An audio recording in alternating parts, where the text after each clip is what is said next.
প্রিয় দর্শক বন্ধুগণ নমস্কার, গুড মর্নিং, সুপ্রভাত। আজি 14 অক্টোবর 2025 মঙ্গলবার আসিଅছি ଏକ ନୂତନ ଅପଡେଟ୍ ନେଇ। ପାଣିପାଗ ବିଷୟରେ ଏକ ଗୁରୁତ୍ୱପୂର୍ଣ୍ଣ ଖବର। ଓଡ଼ିଶାର ପାଣିପାଗ ଖବର ବିଷୟରେ ଯାହାକି ଆପଣମାନେ ଦେଖିବା ନିହାତି ଦରକାର।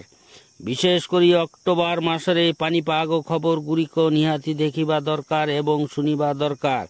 ପାଣିପାଗ ବିଷୟରେ ସବୁ ଟିକିନିକି ଖବର ଜାଣିବା ପାଇଁ ଆମ ଟିକେ ଓଡ଼ିଆ ନ୍ୟୁଜ୍ ଚ୍ୟାନେଲଟିକୁ ସ୍ୱାଗତମ। ବନ୍ଧୁଗଣ, ଆମେ ଆପଣମାନଙ୍କୁ ପ୍ରତିଦିନ ପାଣିପାଗ ଟିକିନିକି ଖବର ଦେଇଥାଉ।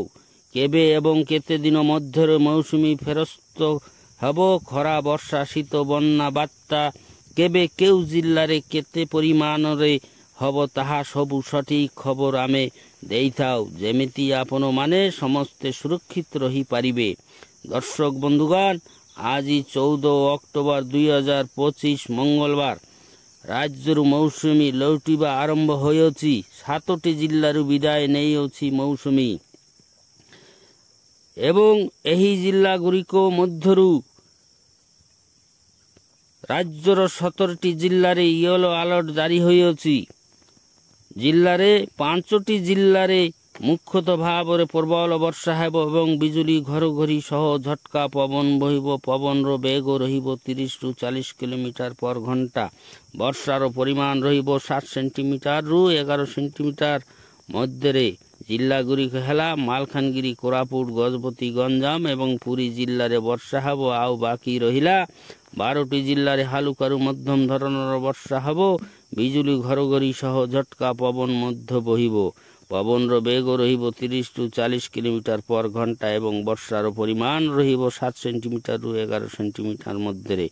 ଦର୍ଶକ ବନ୍ଧୁଗଣ, ଜିଲ୍ଲାଗୁଡ଼ିକ ହେଲା ଖୋର୍ଦ୍ଧା, ନୟାଗଡ଼, ସୋନପୁର, ବୌଦ୍ଧ, ନୂଆପଡ଼ା, ବଲାଙ୍ଗୀର, କଳାହାଣ୍ଡି, କନ୍ଧମାଳ, ନବରଙ୍ଗପୁର, ରାୟଗଡ଼ା, କଟକ ଏବଂ ଜଗତସିଂହପୁର ଜିଲ୍ଲାରେ ହାଲୁକାରୁ ମଧ୍ୟମ ଧରଣର ବର୍ଷା ହେବ।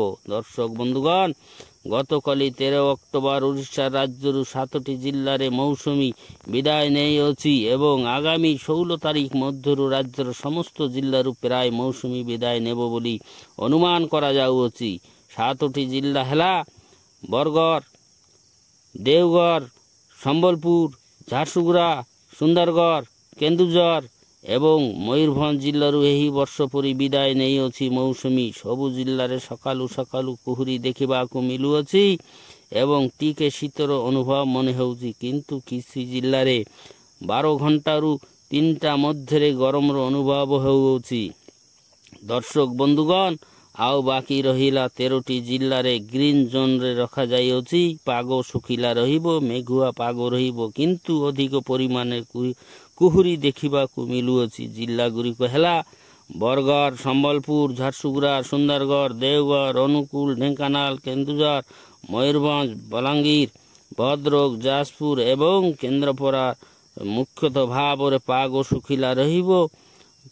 ବନ୍ଧୁଗଣ, ଆପଣମାନେ କେଉଁ ଜିଲ୍ଲାରୁ ଦେଖୁଛନ୍ତି କମେଣ୍ଟ ମାଧ୍ୟମରେ ଜଣାଇବେ ବୋଲି ଅନୁରୋଧ ଏବଂ ଲାଇକ୍, କମେଣ୍ଟ, ସେୟାର, ଫଲୋ କରି ସମସ୍ତଙ୍କୁ ଦେଖିବାର ସୁଯୋଗ କରିଦେବେ ବୋଲି ମଧ୍ୟ ଅନୁରୋଧ। ଧନ୍ୟବାଦ।